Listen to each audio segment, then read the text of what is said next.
When I was asked to come up and talk about prayer, first thing I thought of is easy. I can tell you about how I prayed for $5,000 to buy a house, and God provided that money. And I have dedicated that house to Him.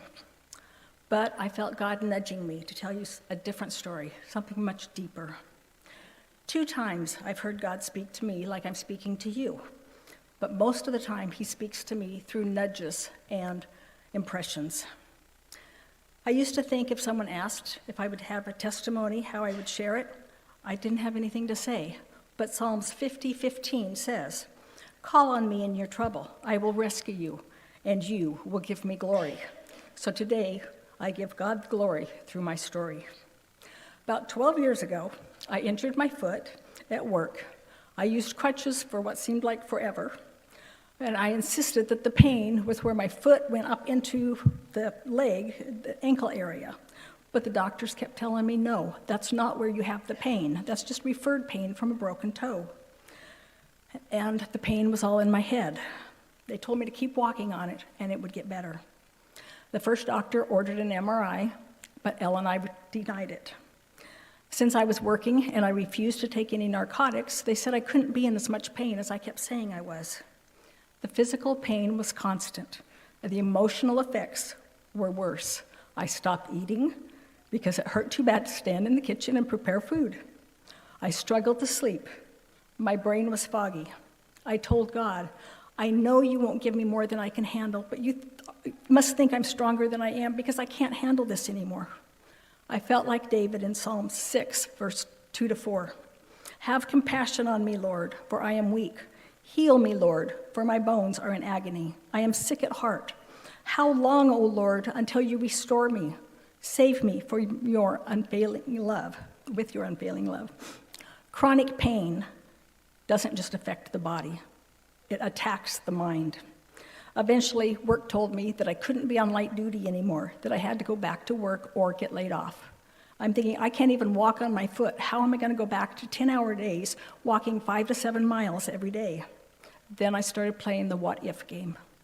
What if I lost my job? That would mean I'd lose my house, I'd lose my car. What if I ended up on the streets? What if I had to live with this pain forever? About 10 months and 7 doctors, I finally reached my breaking point. Sorry. I planned to end the pain and end my life. But then I realized that it was my son who would find me, and I couldn't do that to him.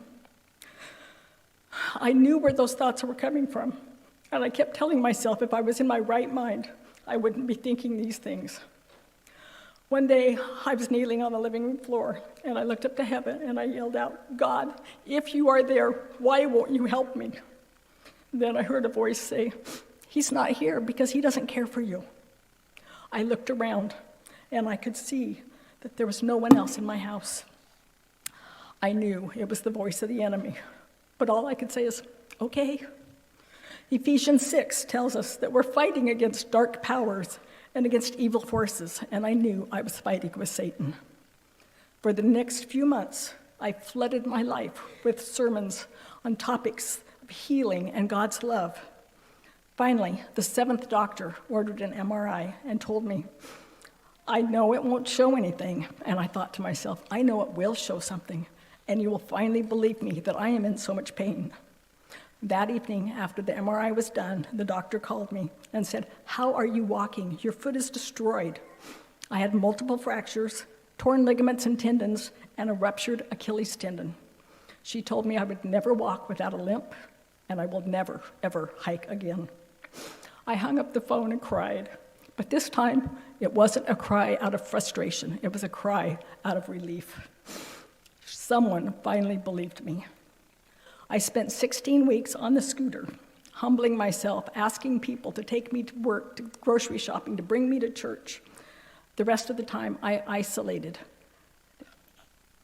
Satan used that time of isolation to attack me even further through loneliness and rejection. One night, I woke with a presence in my room. I looked around and I didn't see anything, so I finally went back to sleep.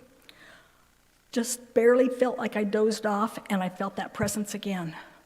And I sat up in bed and I looked around and there was nobody there, but I could feel a darkness, coldness coming from the corner of the bedroom where the closet was. I yelled out, "I rebuke you, Satan. This is God's house, and I am God's child. You have no business in here, now or ever.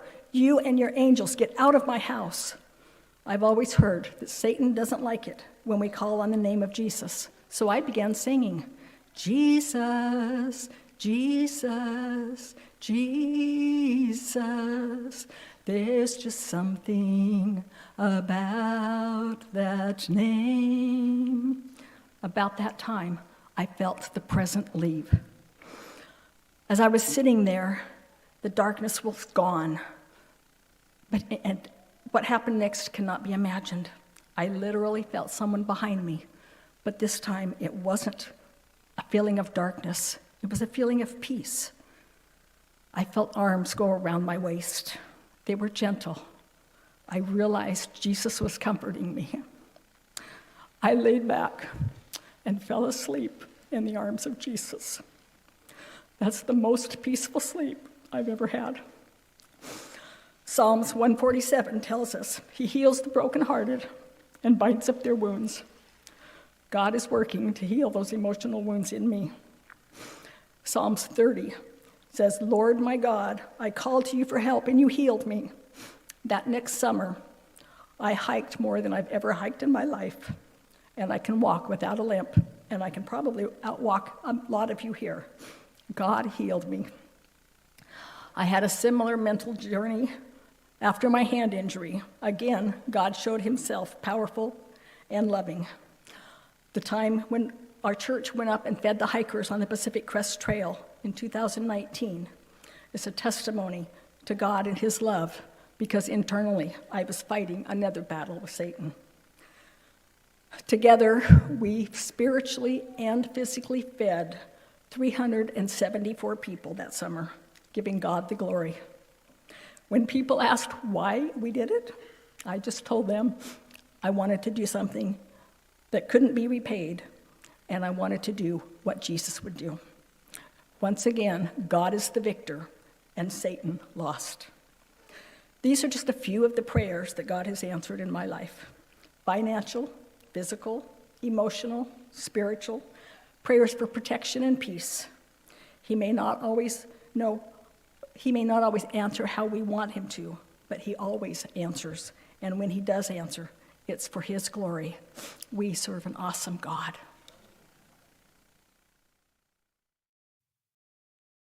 To be aware of new videos like this one, be sure to subscribe to the Preparing for the Time of Trouble channel.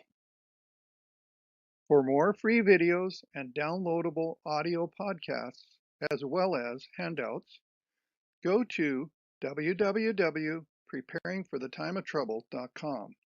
Topic categories include recordings of live seminar presentations, country living, sustainable gardening, homestead remedies, how to be self-sufficient when the grid goes down, wild edible and medicinal plants, hydrotherapy, and end-time Bible prophecies.